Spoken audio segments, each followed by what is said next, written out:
Hello there, welcome to another episode of Geeks Cantina. My name is Geeks. So it's been a few weeks since I've done a video. Quite frankly, I haven't really seen much or done much to warrant me doing a YouTube video. But that has since changed as of today, as of about, 15-20 minutes ago, because today I went to see Shang-Chi and the Legend of the Ten Rings. So Shang-Chi and the Legend of the Ten Rings, I'll just call it Shang-Chi for now, it's quite a lengthy title, is the first kind of big Marvel movie that I've personally seen at the cinema for a little while now, probably since Spider-Man, Far From Home. I saw Black Widow on Disney Plus. You can see it in my archived review here on YouTube. So it's been a while since I saw a Marvel movie at the cinema.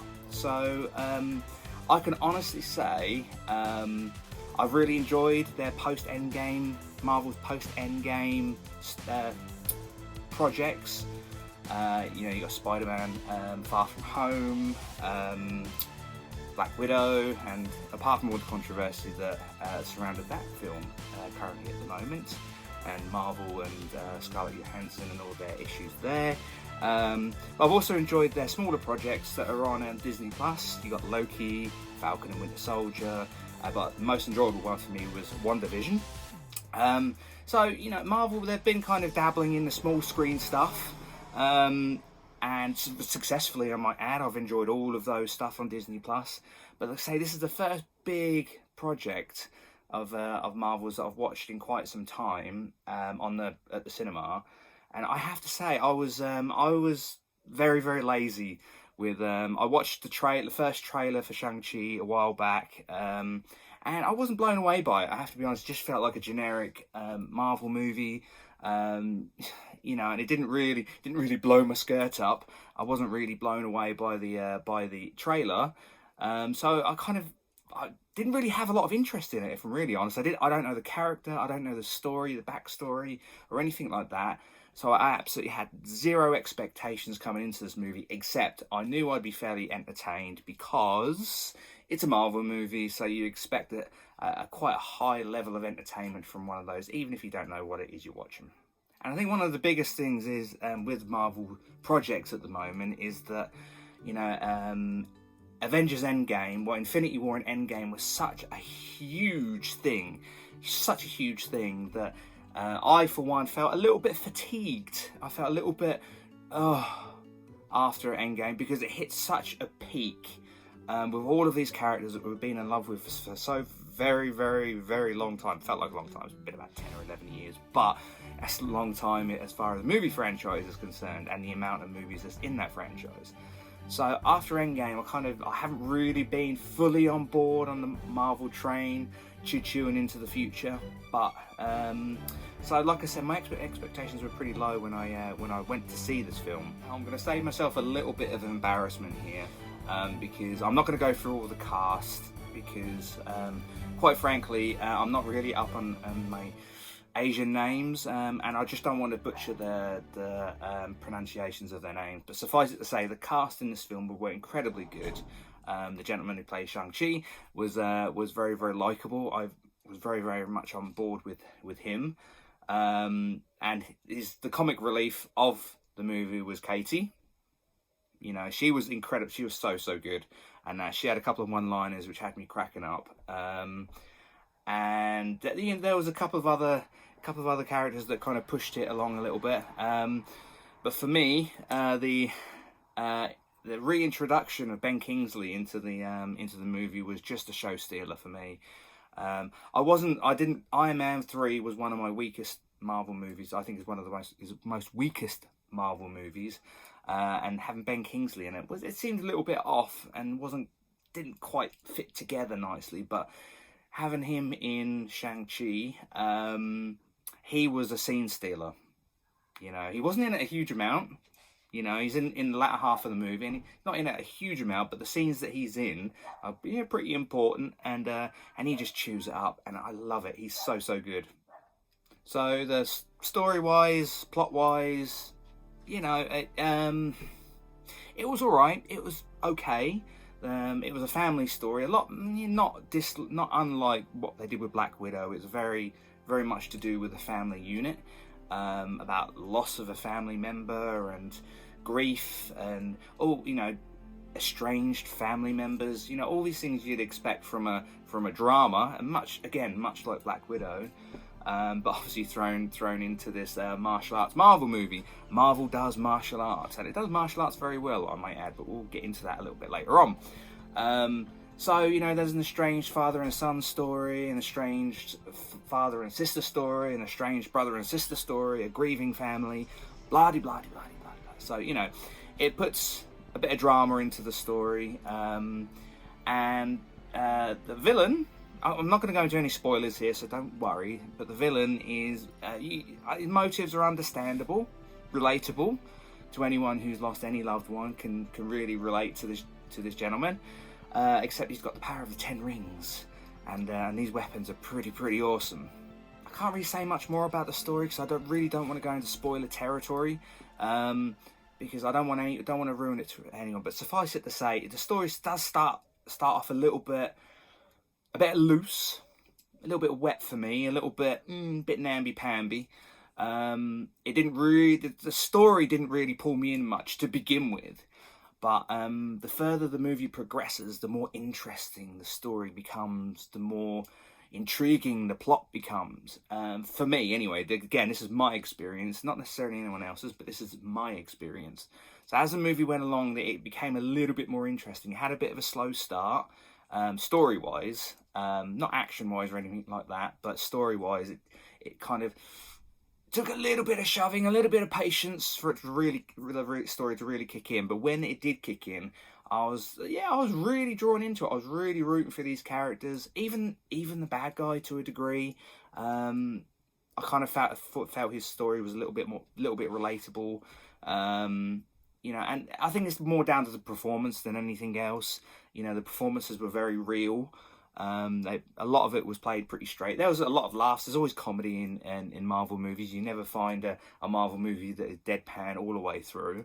But despite all the grandiose spectacle that this movie does eventually become, the performances were very real. They kind of pushed the story along. Like I said, it's a bit of a grind to begin with, but if you have a little bit of patience, kind of the latter hour of the movie, it really does improve. Again, one of the things I liked about Shang-Chi was it's Marvel does martial arts. It's something completely different to what we've seen before, and I think, as I said before, post Endgame, I think that's something that is very important. Because even, we've seen Spider-Man before, we've seen Wanda before, we've seen Vision before, we've seen Loki before, we've seen Falcon and Winter Soldier before, we've seen all of these characters before, and I think it was time for something a little bit fresh and a little bit new. But the trouble is, when you try something new, sometimes new isn't always good. So when I saw that this was going to be kind of primarily like a martial arts movie, because that's what it is, it's a martial arts movie, I was a little bit skeptical, I'll be honest. Like I said, when you do something new, it is a risk. But what can I say? The action sequences were just absolutely incredible. I loved them. Again, it's kind of, I said it a minute ago, Marvel does martial arts. You chuck together Crouching Tiger, Hidden Dragon, and Ip Man, and numerous other kind of martial arts movies, and you throw on a Marvel cloak on them, and you chuck a bit of money at them, and you get what you see in Shang-Chi. The action sequences were incredible. There was one of the first times Shang-Chi is involved in a fight is to do with a big fight scene on a bus in San Francisco, and that was just, that kind of set the tone for what was to come. There wasn't a huge amount of action in like kind of the first, I don't know, hour of the movie. It wasn't a huge amount, But there's a couple of standout moments on the bus sequence, and whenever you see a bamboo scaffold in a martial arts movie, you know there's going to be some kind of fight going on, and there was. And that was probably one of my favourite moments, was the fight on the bamboo scaffolding. And one of the things I liked about going in a new direction is that it does stand very much on its own. There were a lot of Easter eggs and references to the bigger universe, Marvel Universe, MCU as we know it now. But it wasn't really in your face. It was kind of, we're here, and oh look what happened over there, and that's kind of, but it kind of literally, it didn't rely on anything else from the MCU to push it forward, which I thought was really, really good. It kind of really stood on its own. You know, there was it isn't a spoiler because it was in the trailer, but you see Abomination very, very briefly. And you see Wong as well, which is always a delight for me, because I love that character right the way back from when they first introduced him in Doctor Strange. And Wong is an absolute legend. And he does feature a little bit later on in the film, but again, I'm not going to get into any spoilers. Yeah, so it is very much a Marvel movie in the MCU, but it does stand on its own quite a bit. So, you know, as you'd expect with these kind of action sequences, there's top-notch special effects. Just, you know, you can't fault them, really. That's everything you'd expect from an MCU movie now. You know, and plus you got, you know, the added bonus of seeing like some really good fight choreography. You know, some really good fighting. And the first time I saw the fight scene at the beginning of the film, it felt a little bit loose. But that was for a very specific reason. But again, I'm not going to ruin it for you because, but suffice it to say, the action sequences are very hard hitting. And there's weapons, there's acrobatics, there's wire work. There's not a lot of gunplay, which is really nice. And so it's mainly fisticuffs and melee weapons, which is always fun. And just beating the hell out of each other, and it's just so much fun. The action sequences, again, I keep harping on about it, were really, really good. As far as the special effects are concerned, the only negative thing I will say is in the climax of the movie, in the finale of the movie, if it's possible to say that the special effects were so good and there was so much going on screen at the same time, I felt a little bit overwhelmed. Again, I can't tell you anything that's going to happen, but there's a really hugely epic finale to the film, to the story, to the plot, whatever. And there's so much going on screen that's just so fantastic that it was all being bombarded in my face, into my eyes, and it felt a little bit overwhelming. And probably what didn't help was the fact I saw it in 3D 4DX, so all the seats were all bobbing all over the place, and you know, had a massive grin on my face and just trying not to fall off the chair. But no, that's the only thing I'll say, is that you know, if it's possible for the action to be too actiony and too special effecty, I know those are not the technical terms, but I think you get what I'm saying, is that it felt very overwhelming at the end, towards the end. But again, top notch. That's the worst I can say about the special effects, that it was too good. You know, again, the movie, you know, it didn't disappoint. It had a good ending. Again, with these Marvel movies, you always expect it to be a certain degree of open-endedness, because we all know it's all part of a wider universe, and going forwards, they need to keep it open-ended and have little tag scenes in the post-credit scenes and mid-credit scenes, and they do have a mid-credit scene and a post-credit scene. So sit, if you want to know what happens, just sit, play on your phone while the credits are going, and just pay attention to when these scenes play out. Particularly the mid-credit scene, I think that's more important than the post-credit scene. But yeah, so.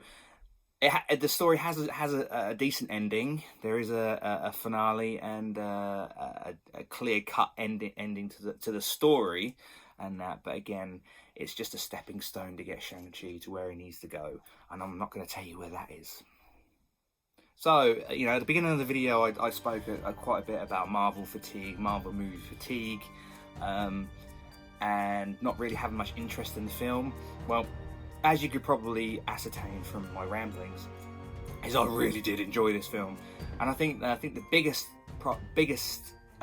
thing was the fact that I hadn't sat and watched an original character and an original Marvel movie at the cinema for quite some time. And I think having that mixture of originality, the martial arts, which is, I love a good martial arts movie anyway, and I was sitting in a cinema in 3D 4DX that makes it much more interactive, and it was kind of like for my experience, it was amazing. I was pumped up when I was watching this film, particularly the latter hour of the movie, the later half of the movie. I got really engrossed in it, and I thoroughly enjoyed it. And I think it's if this is the kind of level of movie that Marvel's going to be making going forward, you know, they've been very consistent, I feel, particularly in the kind of later phases of the previous phase of whatever you want to call them. All the movies leading up to Endgame, they're very consistent with making good quality entertainment. And I think now we're kind of getting out of the pandemic, and I think now they've done their small screen stuff. Now they're kind of getting back into getting people into the theatres, into the cinemas, and I think this is the way to go forward. Shang-Chi is a top quality entertainment summer blockbuster movie, and I would recommend anyone watching it because it is so fun. You know, if you're not a martial arts fan, then, you know, it's not the end of the world, but this is still rooted down as a Marvel movie. So my expectations were low. Actually, my expectations were pretty much zero before I went to see this movie. But I came out of the cinema being really impressed with what I saw. It's fun, it's good action, it's funny, you know, it's an intriguing family story, incredible special effects, an epic finale. It's a martial arts movie which I thoroughly enjoyed anyway. So yeah, it ticks all the boxes for me.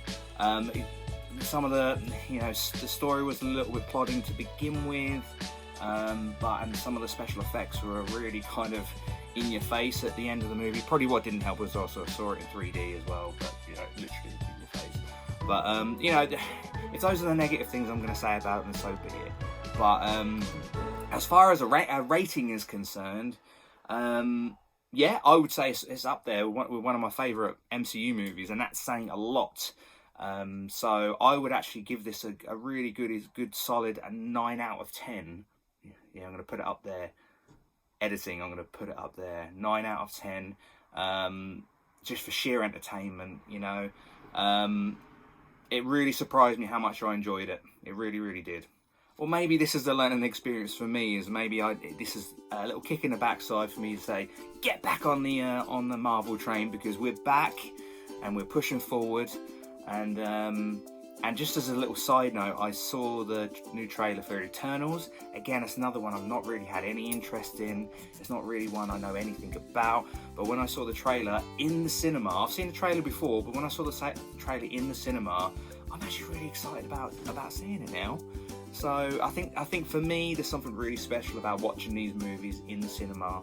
There's a certain degree of comfort about watching them on Disney Plus if they're available. This one isn't at the moment. So there's no home premiere on Disney Plus with this one. But I think there's something for me, something special about watching this stuff in the cinema. You know, being there, the lights are low. It's just you. Yeah, me being me, I go to the cinema by myself anyway because I'm a Billy No Mates. But there's me, there's the screen, there's my 3D glasses, there's my munch and my drink, and I'm literally glued to it the whole time. You know, when you're at home, you're distracted. You can get up and go to the loo. Well, you can at the cinema, but I never do. I prefer to hold it and really go for a long wee at the end of it. But you didn't need to know that. Yeah, but there's something special about watching these films at the cinema, and I think this being a good example, because I don't think I would have enjoyed it as much. I still would have liked it, but I think I enjoyed it more watching it at the cinema than watching it at home on my iPad or on my PlayStation 5. But anyway, I ramble. that's it. That's my review. These are just some of the thoughts that have been rattling around in my head. I literally got out of the cinema about half an hour ago, and I wanted to put a few things on video, and I think it's high time to take another trip in the Geeks Cantina. So with that being said, thank you for watching my ramblings about Shang-Chi and the Legend of the Ten Rings. I'll be hopefully be doing another video soon. So thanks for watching. Also, please like, share, and subscribe.